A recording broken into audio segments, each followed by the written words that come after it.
Muy buenos días, vamos a dar hoy inicio a la actividad número 6, a la unidad número 6 correspondiente a las garantías constitucionales. Vamos a ver tanto las garantías individuales como las garantías colectivas.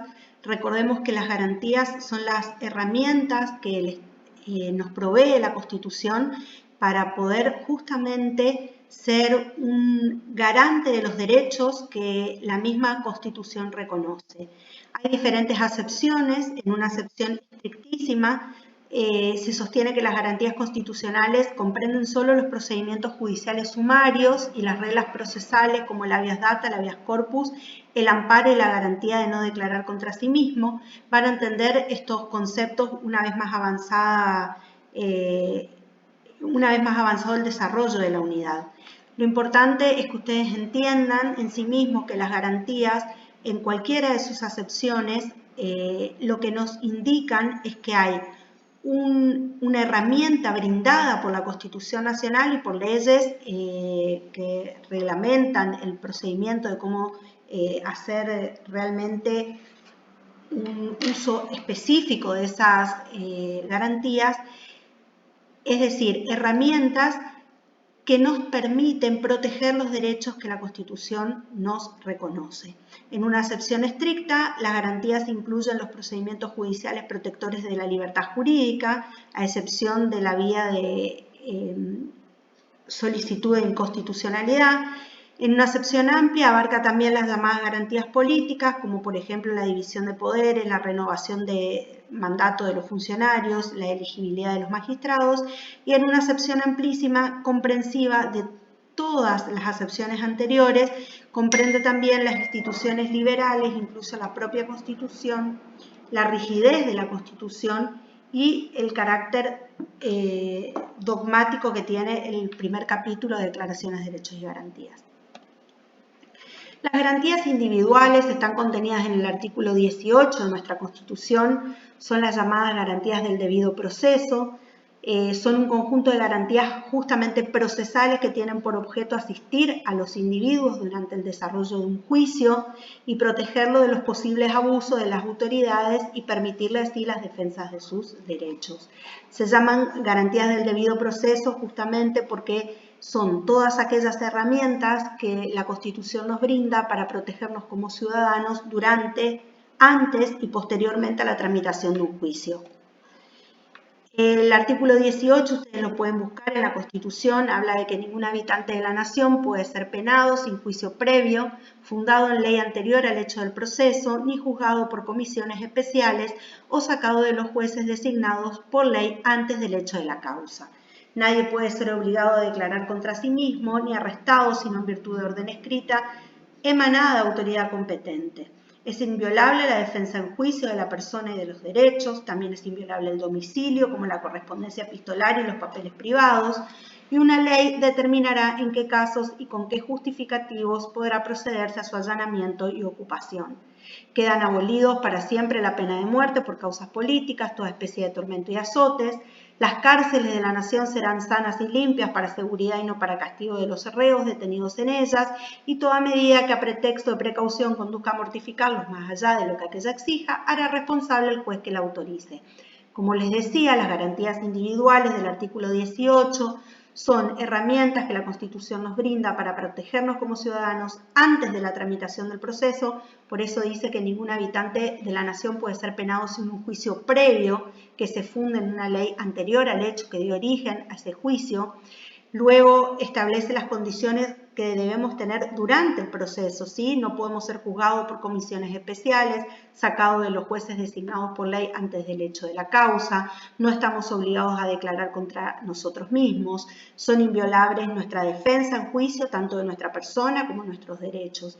Y también tiene garantías posteriores a la tramitación del proceso, que una vez que una persona está penada y detenida, establece que no pueden haber tormentos, azotes, que las cárceles serán sanas y limpias, ¿sí?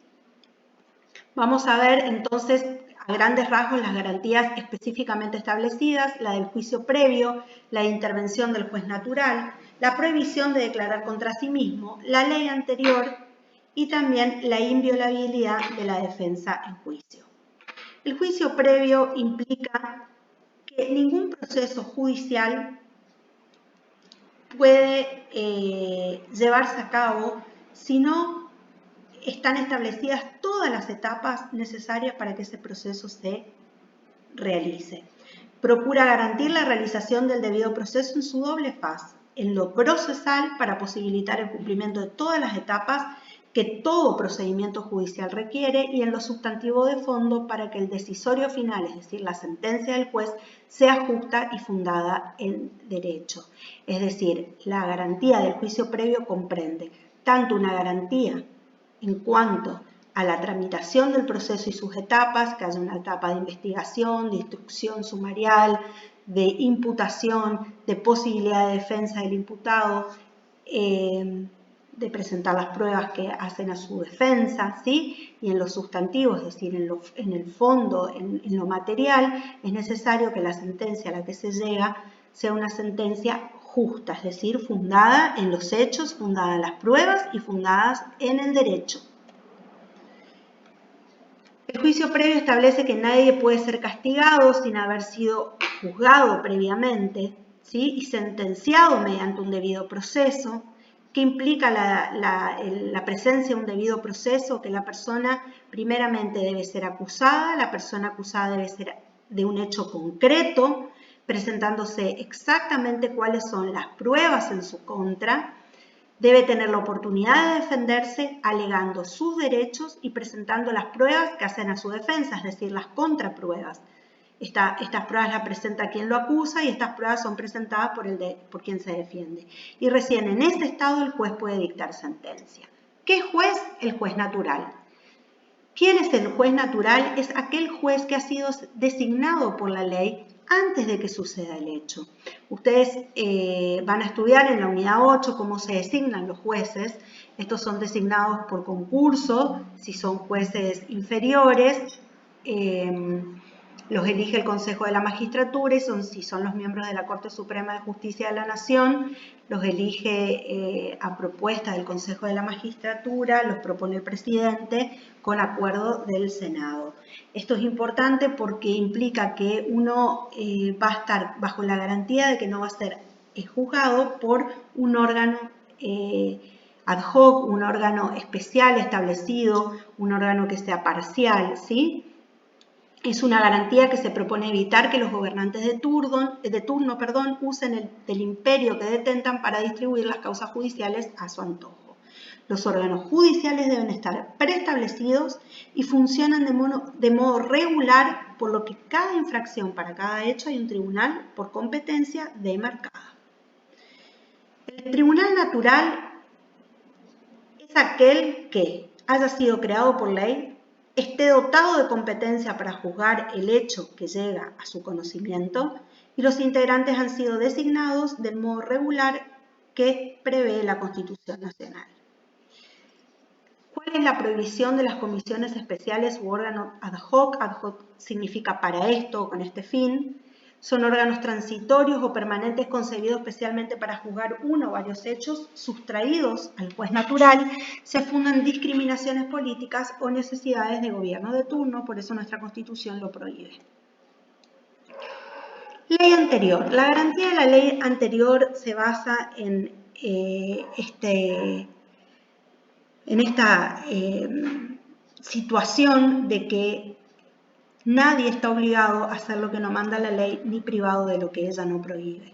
Es decir, el principio de legalidad que hemos visto cuando vimos poder de policía es tan fundamental de que solamente vamos a poder decir que infringimos la ley si la ley prohíbe determinada acción. Entonces, la eventual condena de un ciudadano debe fundarse en una ley anterior al hecho que da pie a la formación de la causa. Si yo estaciono hoy a mano izquierda y eso no estaba prohibido, yo no puedo ser acusado si la prohibición de estacionamiento a mano izquierda surge después de que yo lo hice. Entonces, es importante para justamente cumplir con el principio de legalidad que la condena se funde en una ley que sea anterior al hecho del proceso. Esto también tiene que ver con el principio de irretroactividad que sostiene todo nuestro ordenamiento jurídico, donde las leyes no pueden aplicarse a situaciones pasadas, salvo las excepciones que ustedes han visto en fundamentos de derecho civil y comercial. Bueno, es lo que decíamos, la ley anterior implica que ningún habitante de la nación será obligado a hacer lo que no manda la ley, ni privado de lo que ella no prohíbe, que es el principio de legalidad del artículo 19. Y también en el principio de irretroactividad que establece que las leyes rigen para el futuro y no pueden aplicarse a hechos ocurridos antes de su sanción, es decir, no pueden aplicarse en forma retroactiva. Si alguien comete hoy un hecho que no es delito y mañana una ley lo sanciona como delito, no se puede castigar a ese individuo por aplicación de esa nueva ley porque en el momento en que cometió el hecho, ese hecho no constituía un delito. Las excepciones al principio de irretroactividad, les decía a ustedes en materia civil, ya lo han visto en fundamentos de derecho civil y comerciales, cuando la ley expresamente así lo establece y siempre y cuando no afecte derechos adquiridos. En materia penal solamente se aplica cuando la ley nueva es más benigna que la ley que regía al tiempo de la comisión del hecho. Joaquín B. González enseña que la ley penal viola la garantía de la ley anterior en los siguientes casos. Cuando las leyes hacen criminal un hecho que no lo era antes de su sanción, cuando se agrava un crimen haciéndolo mayor que cuando fue cometido, cuando se alteran las reglas de la prueba para hacer convicto al acusado, cuando al reglamentarse derechos civiles se impone una pena por algo que era legal cuando se ejecutó, cuando se priva a las personas acusadas de alguna protección legal que sí tenían al momento en que cometieron el crimen. Son ejemplos, ¿sí? En cuanto a la garantía de la prohibición de declarar contra sí mismo, esta garantía, antes que una regla jurídica, es una norma de convivencia sustentada en el orden natural de las cosas y la dignidad de las personas. Conjuga los derechos a la intimidad, la seguridad, el orden y la justicia. ¿Sí? La regla de prohibición de declarar contra sí mismo también se relaciona con que quedan abolidas para siempre todos tormentos y azotes. Están íntimamente vinculadas porque justamente se utilizaba la coacción, ¿sí? Para obligar a las personas a que surja una confesión de ellas de haber cometido un delito. Y la Constitución Nacional garantiza que esto es totalmente prohibido. Otras garantías contenidas en el artículo 18 son el derecho a la jurisdicción, que es la aptitud de que goza toda persona para acceder a un órgano jurisdiccional a fin de hacer valer su pretensión que estima justa. Esto se relaciona con la garantía llamada de la tutela judicial efectiva, que tiene que ver con el derecho a la jurisdicción, la garantía de poder acudir ante un tribunal de justicia y que éste me atiende y me resuelva. Básicamente también es una garantía que se relaciona con el derecho de petición que hemos visto en la unidad anterior. El derecho a recurrir a la jurisdicción implica el derecho a recurrir a un órgano judicial, a obtener una sentencia justa. La sentencia es justa cuando es fundada. ¿Fundada en qué? Fundada en los hechos, en el derecho y en la prueba. Y oportuna, ¿sí? No podemos esperar sentencias de 5 o 10 años porque ya quedan totalmente desactualizadas con los hechos. También implica el derecho a la defensa en juicio y el derecho a hacer luego ejecutar esa sentencia, es decir, una vez que el juez dictó sentencia, que esa sentencia realmente se cumpla. Por último, también implica el derecho a la jurisdicción, el derecho de recurrir al órgano, de recurrir las sentencias del órgano judicial, es decir, que un órgano judicial me haya dictado sentencia no implica que esa sentencia sea justa siempre. Entonces, si es injusta, el derecho a la jurisdicción implica también mi derecho a poder apelar esa sentencia. Nadie puede ser arrestado sin orden escrita emanada de autoridad competente. Esta es una garantía genérica que luego fue recepcionada por la garantía del habeas corpus, que implica que para que me arresten, salvo que sea como excepción yo agarrado en infraganti delito, es decir, cometiendo el delito, entonces el policía me tiene que apresar, salvo esa situación, es fundamental que haya una orden emanada de un juez que sea competente, como decíamos, un juez natural, y que esa orden esté fundada. La inviolabilidad del domicilio, las correspondencias de los papeles privados, también se relaciona con el principio de reserva, con el derecho a la intimidad contenido en el artículo 19, que establece que las acciones privadas de los hombres siempre que no perjudiquen a un tercero, no ofendan la moral ni el orden público, están solo reservadas a Dios y exentas de la autoridad de los magistrados. La abolición de la pena de muerte por causas políticas es una limitación a la potestad legislativa del Congreso, que resulta de preceptos, o sea, lo que resulta de este precepto es que está prohibido dictar leyes que impongan como sanción de un delito la pena de muerte. Esto tiene mucha relación con que nuestra Constitución también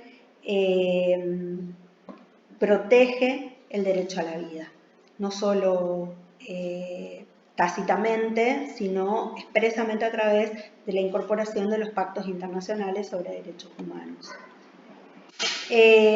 Las cárceles de la nación serán sanas y limpias para seguridad y no para castigo de los reos. Este es un tema que está justamente arduamente tocado en este momento por el tema del COVID-19.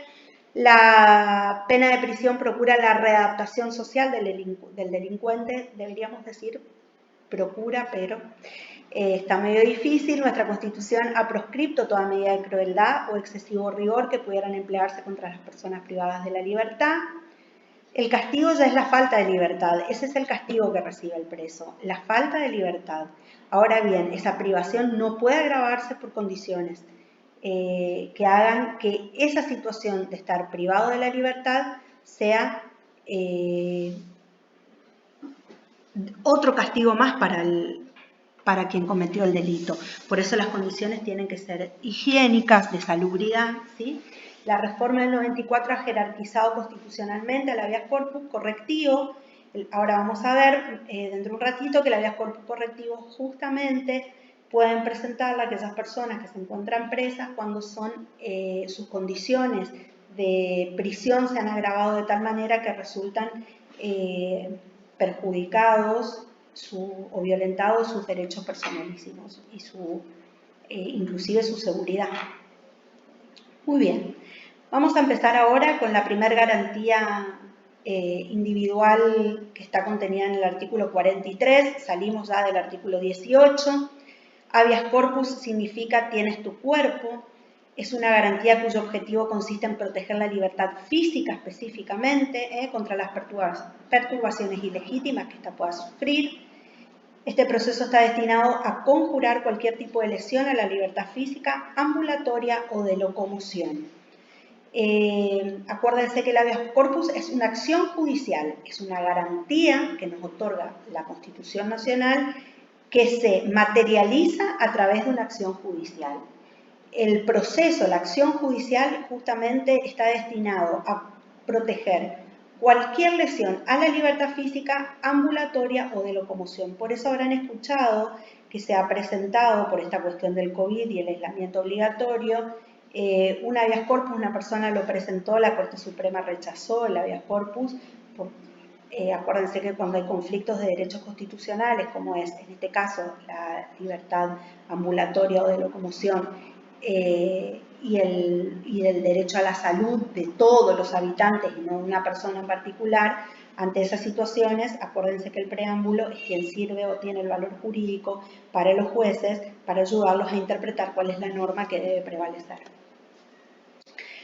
Al decir que el habeas corpus protege la libertad física, decimos que es una garantía que está destinada contra actos que privan a esa libertad o la restringen sin causa, o sin formas legales o con arbitrariedad. El habeas corpus se inicia, como les decía, es un proceso judicial breve, se inicia ante la justicia, es un proceso breve, rápido, de extrema sencillez, lo puede iniciar la propia persona, un abogado, lo puede iniciar, no hay necesidad que sea la propia persona, también puede ser un defensor oficial. Este proceso tendrá como objetivo verificar si la perturbación de la libertad física que sufre quien lo presentó realmente es ilegítima, y si resulta ilegítima, entonces el juez ordenará inmediatamente que se cese en dicha perturbación. Se aplica tanto a restricciones a la libertad, arrestos arbitrarios, a detenciones o restricciones ilegales o a amenazas ilegítimas a la libertad. Son las 4 situaciones a las que se aplica el habeas corpus. El artículo 43 de la Constitución Nacional dice: cuando el derecho lesionado, restringido o alterado o amenazado fuera la libertad física, o en caso de agravamiento ilegítimo en la forma o condiciones de detención, o en el de desaparición forzada de personas, la acción de habeas corpus podrá ser interpuesta, como les decía hoy, por el afectado o por cualquiera en su favor, y el juez resolverá de inmediato, aún durante la vigencia del estado de sitio. Entonces, como decíamos hoy, hay 4 situaciones, ¿sí? 1, 2, 3, 4 situaciones en que el habeas corpus se puede plantear. Entonces, hay 4 clases de habeas corpus: el clásico reparador, el preventivo, el correctivo y el restringido. El clásico es el que tiende a rehabilitar la libertad física contra actos u omisiones que la restringen o impiden sin orden legal de autoridad competente. El clásico habeas corpus es aquel que se presenta cuando una persona, por ejemplo, es arrestada sin orden escrita emanada de autoridad competente. El preventivo es el que se presenta cuando hay una amenaza real o inminente contra la libertad física, ¿sí? No se trata simplemente de actos preparatorios. Por ejemplo, una orden de arresto ilegal que está prontamente a ejecutarse. O sea, la persona se entera que existe una orden en contra suya de arresto y que esa orden es ilegal, entonces puede ya previamente presentar este habeas corpus preventivo para que esa orden de arresto no se ejecute. Luego tenemos el habeas corpus correctivo. Lo vimos hoy cuando decíamos que las condiciones de las cárceles de la nación deben ser limpias, deben ser sanas, para resociabilizar, readaptar a los reos, porque ya el castigo que los reos tienen son justamente las privaciones a la libertad. Entonces, este habeas corpus lo que hace es permitir a aquellos reos que, estando detenidos, se ven agravada su situación o su condición de prisión, de poder presentarlos. Supongamos que un preso es llevado a un foso para pegarle, o se ve, o determinados compañeros de celda están martirizándolo o provocándole tormentos o torturándolo. Entonces, presenta el habeas corpus correctivo para que su cuerpo, su seguridad física sea garantizada. Y por último tenemos el habeas corpus restringido, que se usa para los casos en que hay una perturbación en el derecho de locomoción. Este es el habeas corpus que se ha presentado, que les contaba hoy, por el tema del COVID, sin llegar a la privación de libertad, ¿sí? Por ejemplo, seguimiento, vigilancia a una persona que no la dejan entrar al trabajo o que no la dejan entrar en una casa. Se presentan casos justamente por esos restringidos, muy específicos, donde lo que hay no es una privación de libertad, sino una privación de la locomoción, de la libertad ambulatoria, de poder moverse donde uno quiere. En cuanto a la evolución de la legislación, hasta 1984 solo estuvo legislado en el artículo 20 de la Ley 48 y en el Código Procesal Penal de la Nación. A partir de 1984 se sanciona la Ley 2398, que derogó las otras disposiciones y las reemplazó por un sistema independiente, ¿sí? Pero que no quedó incorporado al Código Procesal Penal. Es una ley de contenido constitucional y todo se solucionó en 1994 a partir de la sanción del artículo 43 de la Constitución Nacional, donde ya el habeas corpus toma categoría constitucional. Decíamos que puede ser interpuesto por el propio detenido, por otra persona a su nombre o por el juez de oficio cuando tiene conocimiento de un arresto ilegal o de una amenaza a la libertad. La acción de amparo es la acción más amplia como garantía constitucional. Es una acción que puede ser tanto individual como colectiva. Protege todos los derechos de categoría constitucional, a excepción de la libertad y seguridad física, que como veíamos es protegida por el habeas corpus, y de los datos personales, que son, vamos a ver ahora, son protegidos por el habeas data. Puede recurrir a esta acción quien se vea privado de ejercer cualquiera de los derechos reconocidos expresa implícitamente por la Constitución, un tratado o una ley. Su objetivo consiste en proteger todos los derechos, como decíamos, diferentes a la libertad física, que ya está protegida por el habeas corpus, y los datos personales, que está protegida por el habeas data. Bueno, acá tienen una actividad que deben hacer, ¿sí? Origen y evolución del amparo en nuestro país. La actividad se pueden dividir en 4 grupos. 2 pueden leer el caso CIR y 2 el caso COT y extraen las ideas principales. Esto era para trabajar en clase, pero claro que no lo vamos a poder trabajar en clase por el tema del COVID, así que ustedes van a tener una semana para realizar esta actividad. Yo igualmente se las voy a subir al aula virtual. Bueno, esta es la evolución, que es lo que ustedes tienen que leer, así que vamos a seguir. ¿Qué establece el artículo 43 de la Constitución? Que toda persona puede interponer acción expedita y rápida de amparo. Expedita significa sin obstáculos, y rápida porque tiene términos de 48 horas, siempre que no exista otro medio judicial más idóneo contra todo acto u omisión, tanto de autoridades públicas como de particulares, ¿sí? Que en forma actual o inminente lesionen, restrinjan, alteren o amenacen con arbitrariedad o ilegalidad manifiesta derechos y garantías reconocidos por la Constitución. En el caso, el juez podrá declarar la inconstitucionalidad de la norma en que se funde el acto u omisión lesiva. Entonces, esta acción también se podrá interponer contra cualquier forma de discriminación. Y acá viene el amparo colectivo, ¿sí? En lo relativo a los derechos que protegen el ambiente, a la competencia, al usuario, al consumidor, así como los derechos de incidencia colectiva en general, tanto el afectado, el defensor del pueblo u asociaciones que propendan a esos fines registradas conforme a la ley. Como por ejemplo, si fuera en el caso del consumidor, una asociación de consumidores usuarios. En caso de derechos que tengan que ver con el ambiente, puede ser Greenpeace, ¿sí? La acción de amparo es rápida y expedita, como les decía, es un proceso breve que no tiene obstáculos, se puede presentar ante cualquier juez. Debe, como característica para que se pueda presentar, no existir otro medio judicial idóneo, es decir, no debe haber un juicio específicamente previsto ya para solucionar eso que se pretende solucionar. Procede tanto contra actos como omisiones de tanto autoridades públicas como de particulares. Y los actos o omisiones deben lesionar, restringir, alterar, amenazar derechos o garantías que son reconocidos por la Constitución Nacional o los tratados internacionales o una ley. Es importante entender que cualquier persona puede iniciar esta acción, tanto personas físicas como personas jurídicas.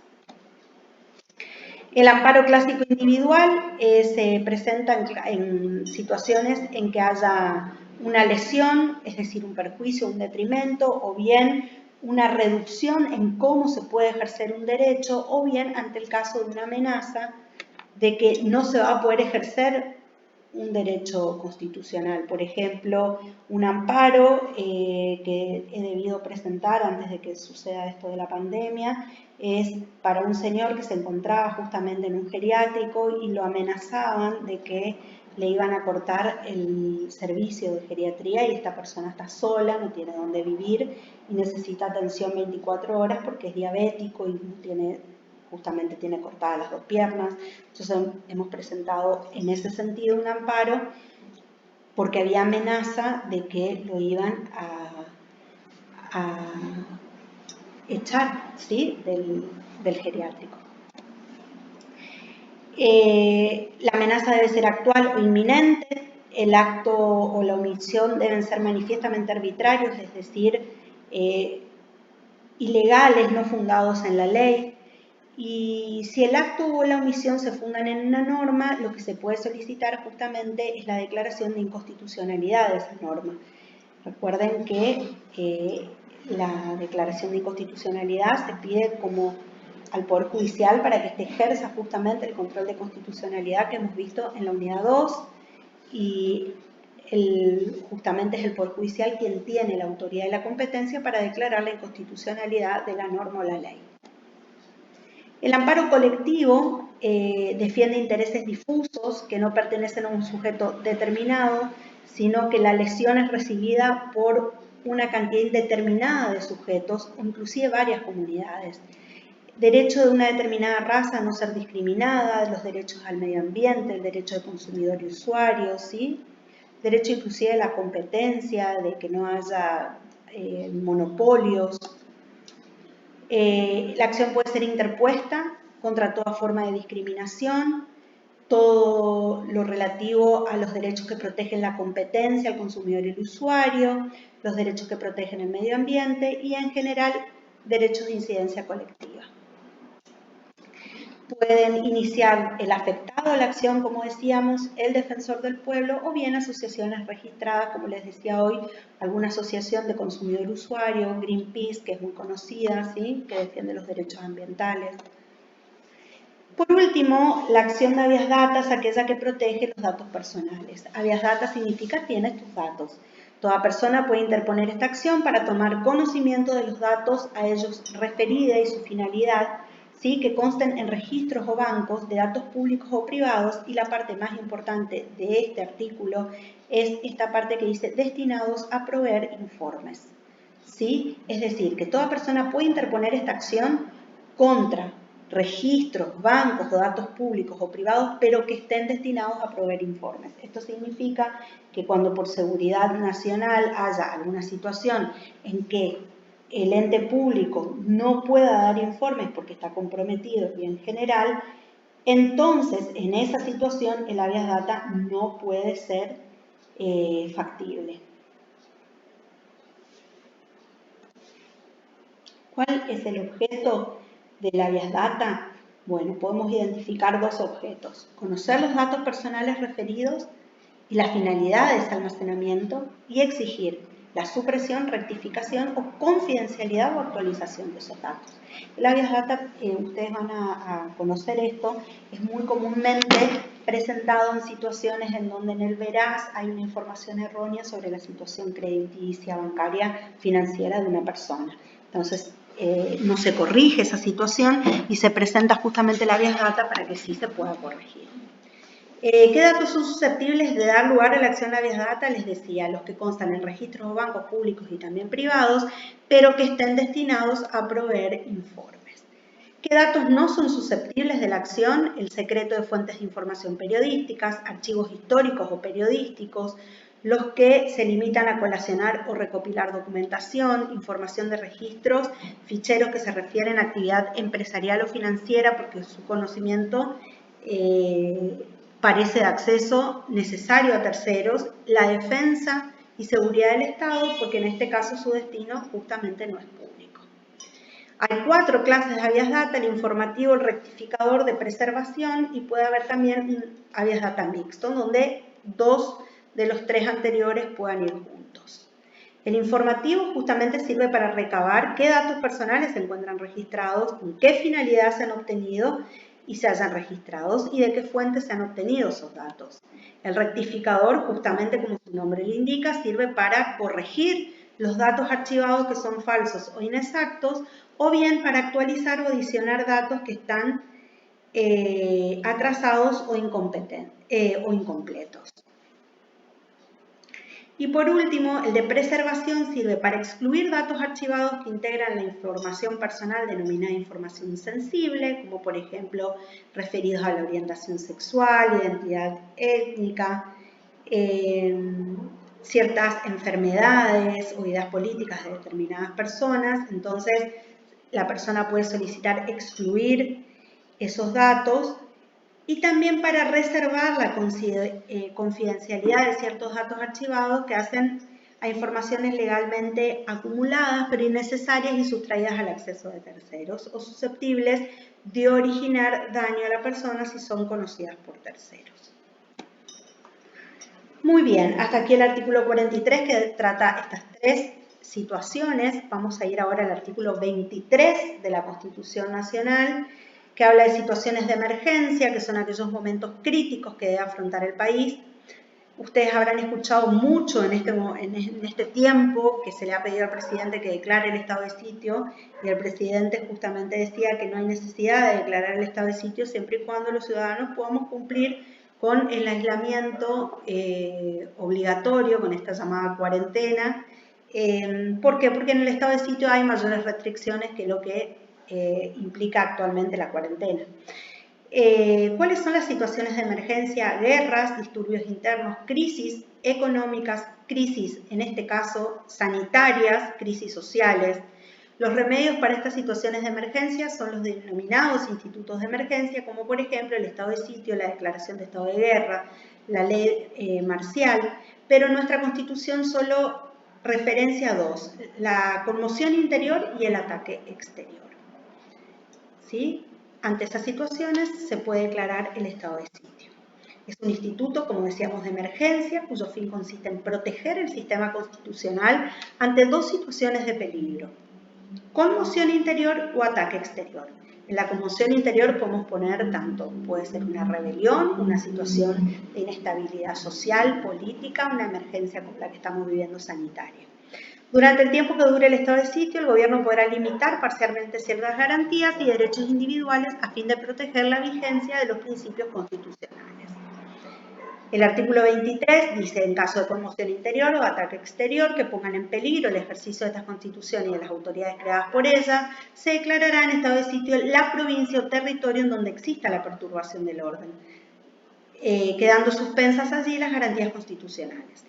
Durante esta suspensión no podrá el presidente de la República condenar por sí ni aplicar penas. Su poder se limitará en tal caso, respecto de las personas, a arrestarlas o trasladarlas de un punto a otro de la nación si ellas no prefiriesen salir fuera del territorio argentino. Claro que son situaciones y personas que se relacionan directamente con lo que ocasionó, con la causa directa de por qué se declaró el estado de sitio. Se puede declarar, decíamos, en una provincia, o se puede declarar en un territorio, o sea, en una localidad, o también se puede declarar en toda la nación. Cuando el derecho lesionado, restringido, alterado o amenazado fuera la libertad física, decíamos que en esas condiciones la acción de habeas corpus podrá ser interpuesta por el afectado aún durante la vigencia del estado de sitio. Es decir, que aún durante la declaración del estado de sitio, la garantía, digamos, del habeas corpus nunca cesa. Corresponde al Senado autorizar al presidente de la Nación para declarar el estado de sitio en uno o varios puntos de la República. En caso de ataque exterior, lo declara, como decíamos, el presidente de la Nación con acuerdo del Senado. En caso de ataque exterior. En caso de conmoción interior, el estado de sitio debe ser declarado por el Congreso, ¿sí? O bien el Congreso también va a aprobar o suspender el estado de sitio que ha sido declarado por el Poder Ejecutivo durante el receso del Poder Legislativo.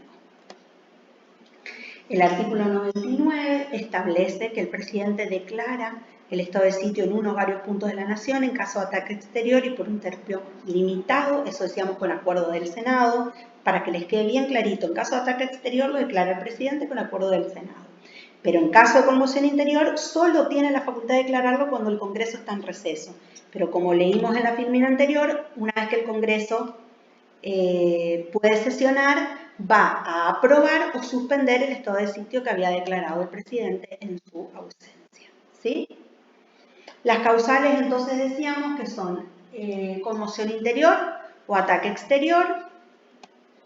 Y para que proceda la declaración, debe estar en peligro la Constitución, ser perturbado el orden o se ponga en peligro el ejercicio de las autoridades creadas por la Constitución.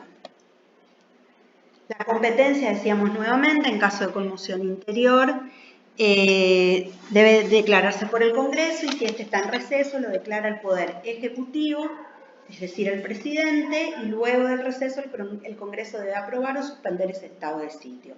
Y si es a raíz de ataque exterior, lo declara el presidente con acuerdo del Senado, y si el Congreso está en receso, el presidente debe convocar al Senado a sesiones extraordinarias. La facultad de declarar el estado de sitio es privativa y exclusiva del gobierno federal, no lo pueden declarar las provincias, por eso es una garantía, es un instituto que garantiza la Constitución, aun cuando la situación de emergencia se produzca en el territorio de una provincia. El efecto es que no se suspende la vigencia de la Constitución, ¿sí? Sino que van a quedar algunas situaciones restringidas, como puede ser, por ejemplo, el derecho de locomoción. ¿Cuáles son las garantías constitucionales que quedan suspendidas? hay dos teorías, una de suspensión amplia que establece que puede suspenderse cualquier derecho o garantía y una suspensión amplia pero con control judicial de razonabilidad en donde el Estado puede suspender cualquier garantía o derecho pero quien padece la restricción puede impugnarla judicialmente. Según esta teoría, la única restricción que no puede ser sometida a revisión judicial es la que afecta a la libertad corporal. ¿Por qué? Porque la propia Constitución es la que le da facultades al presidente de arresto y traslado de personas. Suspensión limitadas. Esta teoría establece que podrán suspenderse aquellos derechos y garantías cuya restricción sea necesaria solamente para cumplir el objetivo por el cual fue declarado el estado de sitio. Esta teoría es sostenida tanto por Vidal Campos como por la Corte Suprema de Justicia de la Nación. Y suspensión restringida de la libertad corporal. Según esta teoría, solamente se puede restringir la libertad física, según lo que establece el artículo 23. El estado de sitio, decíamos que todos los autores reconocen la facultad del presidente de arrestar o trasladar personas de un punto al otro del país, pero el presidente debe dictar un decreto explicando los motivos del arresto, debe estar relacionado este arresto, como decíamos hoy, con la situación de emergencia. Quien sea arrestado o trasladado puede pedir la revisión judicial a través, ¿se acuerdan?, de la acción de habeas corpus. El arresto concluye inmediatamente al finalizar el estado de sitio y quien es arrestado o trasladado puede optar por retirarse del territorio en donde se declaró el estado de sitio. ¿Sí? Se denomina a este derecho de opción, que es el derecho que se le otorga a quien es arrestado o trasladado durante el estado de sitio. No podrá en esta situación de estado de sitio el presidente de la República condenar por sí ni aplicar penas, es decir, no puede abusar de la facultad de arrestar y por lo tanto durante el estado de sitio la facultad de condenar y aplicar penas, como siempre, pertenece al Poder Judicial. Bueno, este es un cuadro evolutivo de las declaraciones de estado de sitio. En cuanto a su extensión, puede ser en una provincia o en todo el territorio de la nación, inclusive puede ser en una localidad. Y en la duración solo puede ser declarado por tiempo limitado o determinado.